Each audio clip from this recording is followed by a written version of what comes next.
Good morning, ladies and gentlemen. We are back with another episode of Adam and I series of scaling a brand new agency from $0 all the way to $1 million in 2025.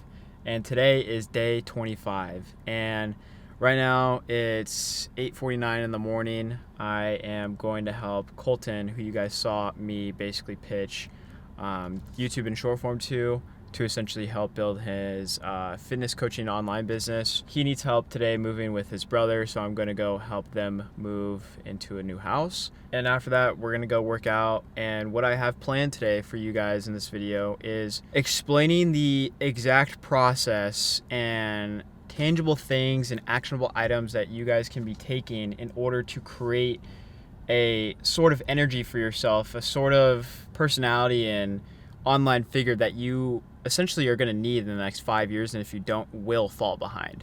So I'm really excited to jump into these topics and jump into all of these things that I want to go over with you, and I'm going to be basically tackling all these on the whiteboard, explaining all these concepts, what I believe things are going to look like over the next 5 years. So I hope you guys enjoy. I hope, the video before this was super insightful of breaking down the plan for building $1 million agency.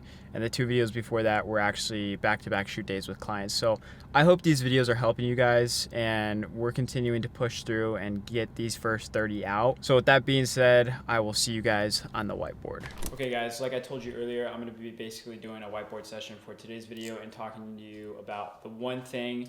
And the one thing that I'm going to be talking about in this video does not just pertain to videographers, content agency owners. This pertains to everyone, whether you're in sales, whether you're in the fitness industry. It doesn't matter what industry or niche that you're in and creating content for, or that your business is in. This goes for everyone. This video probably will live for 10 years because the ideas that I have and predictions that I have for social media, the way that things are going to go and the way that things are going to continue to evolve are much longer than just this 30-day YouTube series. So this is going to be one of those videos that, who knows, probably will go evergreen forever. Maybe some of my ideas end up being correct. Some of my predictions end up being correct. I don't really know, but this is where my thoughts are. So I'm just going to run through everything for you guys. Okay, so first thing I want to talk about is obviously 2025 is where we're now, and we're headed to 2030. And the thing that I want to talk about is, if you think about the previous 5 years, so pre-COVID and even post-COVID, let's think about where social media was at before. We had Instagram TV, we had photo pretty much still running pretty much the dominant main form of content on all social media platforms.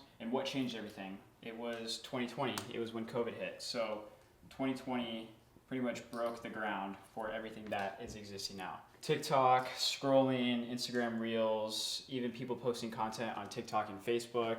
Okay, so there's only one thing that even pre-COVID, post-COVID to now, and that is going to continue going into 2030 to continue evolving, and that one idea is, so when I try to explain this to people, and it's not just videographers or content agency owners, it is anyone that I've worked with, sales, remote sales, door-to-door sales, fitness industry people, fitness influencers, marketing agency owners, athletes, musicians, comedians, actors.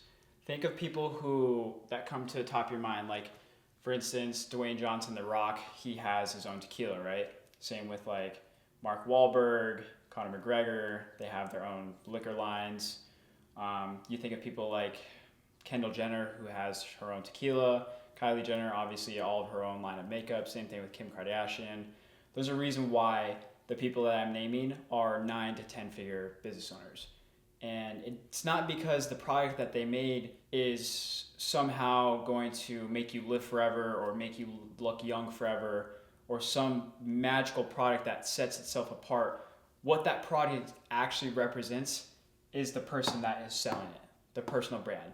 And we're seeing this idea evolve more and more, especially after post 2020, right? Because once post 2020 happened, now the main source of content and the main real nitty gritty of content is video creation. So now that people have TikTok, now that people can scroll on Instagram Reels, the whole idea of being able to post short form video and even long form video on YouTube, which now inherently are connected, people are now becoming content creators. People want to become content creators. People have accidentally become content creators.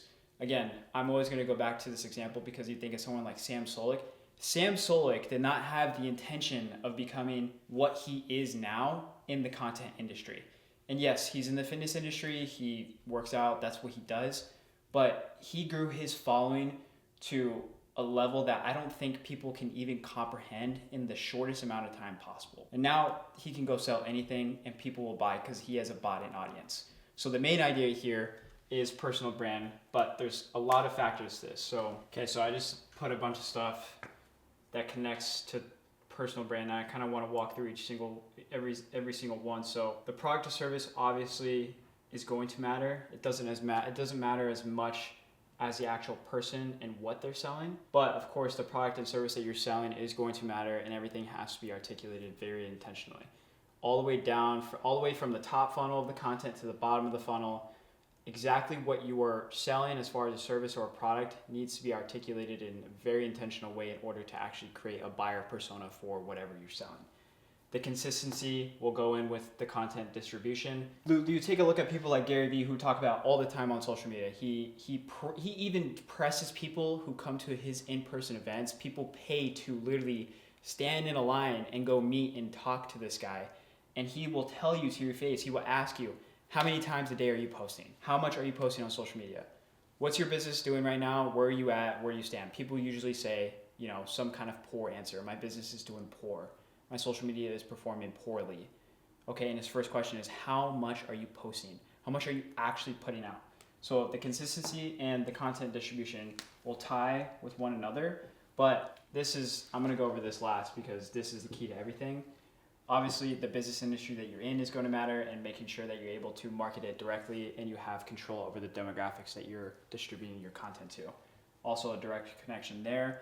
And I think one of the most biggest factors that go into creating a personal brand that becomes successful is how likable are you as a person? How likable and relatable can you be in your content? So this is one of the things that I think people really misinterpret, because when it comes to creating content on social media, I feel like it's super easy for not just the younger demographic, but as well as the older, to become attached to people who reflect themselves on social media and in content in a way that is not authentic. And it sucks because there is people who represent the idea of a personal brand in that way. And it's pretty much a false pretense that you can do this and that's what they sell. Those people are what we call grifters, right? So there is bad and good sides to this, just like how there is with everything else in this world. But the idea that I'm trying to explain to you is this thing right here and the power that it has, not just for videographers and content agency owners, but specifically for creators. Specifically for creators who can sell the service of this to a business owner who doesn't have time to figure out all of this, right? So for someone like me who's been in this game as long as I have been, I have access to the network that I do. I have as much knowledge as I do in my brain, and have as much experience as I do with people, with very high level people doing all this. I can package that and go sell it as a service, right? But because I built my personal brand over a long period of time, and it's been like a year and a half now, maybe not even a year and a half. So can you imagine if we went back to, I would say 2019. So I actually started in 2023, right? So 2023, I started posting self-content. Got over all of my limited beliefs, got over the idea of that what I was going to be doing, putting myself in front of the camera was going to be corny, whatever. Had I started that in 2019, my network, my net worth, everything in my life would probably be 10x'd, because I would have been over all of my limited beliefs that I had back then. But because I started here now, I'm able to reap the benefits, right? So I have so many people, especially other videographers, other creatives, other content agency owners, constantly ask me, how do you get leads? How do you get people to, who are you reaching out to in order to get agency clients, right? And most of the time I'll say something about network, how I'm connected with people who will connect me with other people, and I feel like that's a very basic surface level answer. But the real idea is to create something here that not only creates a bought-in audience, which you can benefit from, monetizing in some way, shape, or form, selling something or making money off social media content. But for someone who has a service business and you are the thing that sells, you are the likable person, and you have the reputable brand and track record, people come to you. That is the infinite money glitch, is when you have something that is existing and there is no on or off button. I feel like the only off button that you could really categorize into this is if someone like paid to ban your stuff, or you actually got banned from social media, whatever that case may look like. Just obviously you're not looking to do that because this is something that is making you money and is actually a asset to you. This thing, so many people are picking up on. People are picking up on the idea of personal brands, and the closer that we get to here, 2030, 5 years from now, the harder it will be to not pay someone to service you and provide you all of this and package it and do it all for you because you don't know how to. But it will also be extremely difficult when there is, millions of more people trying to make personal brands in 5 years. And how are you going to be able to stand out amongst a sea of people, right? Right now, I feel like we're still in a very small body of water of people who are doing it, even though there is saturation in certain markets and there is such saturation in certain industries. But can you imagine what it's going to look like in 2030? That's why this is more powerful and more valuable than anything, in my opinion. And people might argue with me. You guys might think the ideas that I presented in this video were inaccurate, but all of this and everything that I've discussed is my personal opinion. This is my philosophy. This is where I believe we're going in the next 5 years. This will be the most valuable thing that you won't only not be able to pay for anymore by then, but how would you even do it and stand out amongst the ocean of people who will also be doing it? That's pretty much all I got. If you guys have any questions, you guys want to talk further about any of these topics, just let me know in the comments below. But that's it for this episode.